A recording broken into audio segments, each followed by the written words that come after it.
नमस्कार, स्वागत है आपका इंडिया न्यूज 28। लखनऊ अधिवक्ताओं ने मणिपुर में महिलाओं को नग्न कर अपमानित करने के विरोध में शांति मार्च निकाला। सिविल कोर्ट लखनऊ की सेंट्रल बार की महिला अधिवक्ताओं ने मणिपुर में महिला को नग्न कर घुमाने और बलात्कार व अपमानित करने के विरोध में एक शांति मार्च सिविल कोर्ट के सेंट्रल बार से निकालकर स्वास्थ्य भवन चौराहे पर अधिवक्ता प्रेरणा स्थल पर सभा की। अपराधियों को कठोर दंड दिए जाने की सरकार से मांग की। वकील नारी के सम्मान में अधिवक्ता मैदान में, नारी का अपमान नहीं सहेगा अधिवक्ता समाज का नारा लगाते अधिवक्ता प्रेरणा स्थल पहुंचे। अनेक महिला पुरुष अधिवक्ताओं ने अपने विचार रखे। सरकार से मांग की। पुलिस प्रशासन सुरक्षा के लिए तैनात रहा। प्रमुख अधिवक्ताओं में अधिवक्ता भाई जीतू यादव, तहमीना खान, रचना मिश्र, डॉक्टर जावेद अहमद एडवोकेट सहित अनेक महिला व पुरुष अधिवक्ताओं ने संबोधित किया, अपने विचार रखे, अपराधियों के विरुद्ध कठोर कार्यवाही की मांग की। कैमरामैन बबीता वर्मा के साथ Uttar Pradesh state senior reporter Hamid Hussain की रिपोर्ट। आज की मुहिम जो हुई है, जिस किसी के भी द्वारा हुई हो, हमारी महिला अधिवक्ताओं के द्वारा, मैं सही समझा,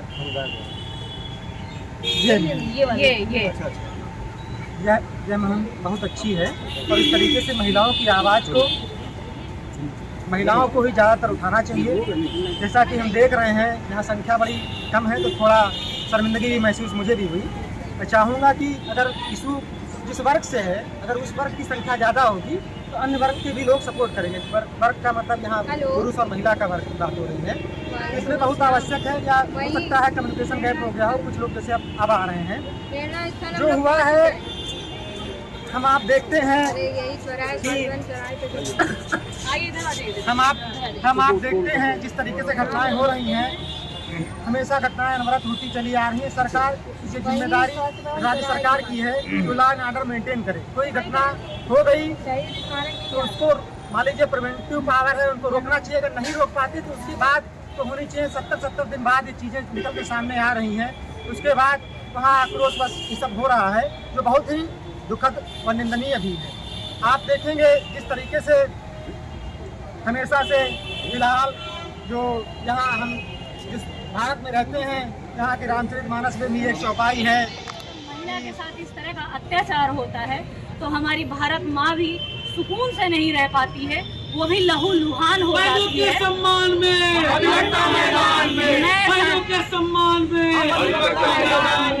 मैं सरकार से मांग करती हूँ कि ऐसे अपराधियों को कठोर सजा दी जाए और ऐसे अपराधियों के लिए संसद में कम से कम एक स्वस्थ चर्चा की जाए कि ऐसे अपराधों को वो कैसे रोकेंगे और उनकी क्या रणनीति होगी जो महिलाओं को इन दुर्दशाओं से बचाया जा सके। हम पूरे समाज की तरफ से ये सवाल पूछते हैं।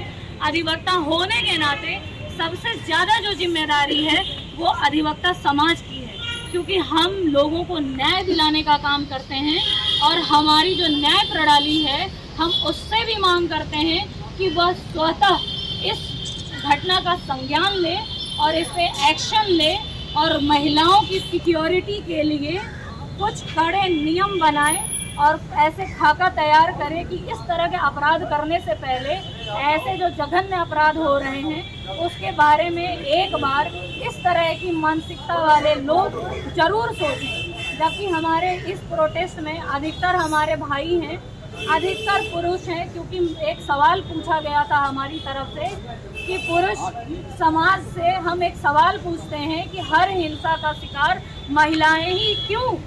तो ये सवाल मेरा सरकार से भी है कि हमने पिछली सरकारों को उखाड़ कर इसीलिए फेंका था कि निर्भया जैसे कांड हुए थे उस सरकार में, फिर इस सरकार में ऐसा क्या बदला है।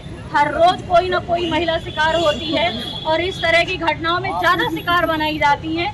आखिर ये कौन सा तंत्र है जो महिलाओं को हमेशा नुकसान पहुंचाती है। मैं ये डायरेक्ट सवाल पूछती हूँ सरकार से और शासन प्रशासन से कि इन्होंने अभी तक सभी शर्मसार हैं और पहली बात तो हम मातृ शक्तियाँ हैं और हमारी ही कोख से पैदा होने वाले पुरुष जो हमको नंगा करके खड़े हुए हैं और हमारे ही दिए हुए जीवन को वो इस तरह लज्जित कर रही हैं। किस कैसी माँ के कोख से पैदा हुए हैं जिन्होंने ये घटना को कारित किया है। और इस घटना की जितना निंदा की जाए, बहुत ज़्यादा निंदा की जाए, उसको कम से कम बहुत उसको सजा इतनी जल्दी होनी नारी चाहिए के कि नारी सम्मान में, नारी के सम्मान में भाई ऐसी नारी पे अत्याचार, नहीं सहेंगे, नहीं सहेंगे, नारी का अपमान, नहीं सहेंगे, नहीं सहेंगे। पीछे वाले एक यहाँ। मेरे बड़े भाई अलमत्ता जावेद साहब से कहूँगा वो अपनी देखिए, मणिपुर में अभी हाल में जो हुआ महिलाओं के साथ, उस पर मुझे कुछ कहना है। देश को जगाना चाहता हूँ मैं कि यत्र नार्यास्तु पूज्यन्ते रमन्ते तत्र देवता। ये उपनिषद कह रहा है कि जहाँ नारी का सम्मान होता है वहाँ देवता का वास होता है, और जहाँ नारी को नंगा घुमाया जाता है वहाँ क्या होगा? देश की धरती रो पड़ेगी और उसके आंसुओं में भारत विशाल डूब जाएगा। हर व्यक्ति की एक माँ, हर व्यक्ति की माँ एक नारी है। इस नारी का जो अपमान हुआ है ये बहुत गलत है, इस पर कठोर दंड दिया जाना चाहिए। महात्माओं की माँ, पैगम्बर इस्लाम की माँ, इस नारी सीता है, फातिमा है, मरियम है, कौर है, और उसे नंगा घुमाया जाना देश की धरती कैसे स्वीकार करेगी? जब ये धरती रो पड़ेगी तो इसके आंसुओं में देश डूब जाएगा। इस पर बहुत सख्त कार्रवाई होनी चाहिए। मैं इन बच्चियों का बड़ा आभार व्यक्त कर रहा हूँ जिन्होंने ये कदम उठाया है और हमने उनका साथ दिया है। धन्यवाद। हम सरकार से कहते हैं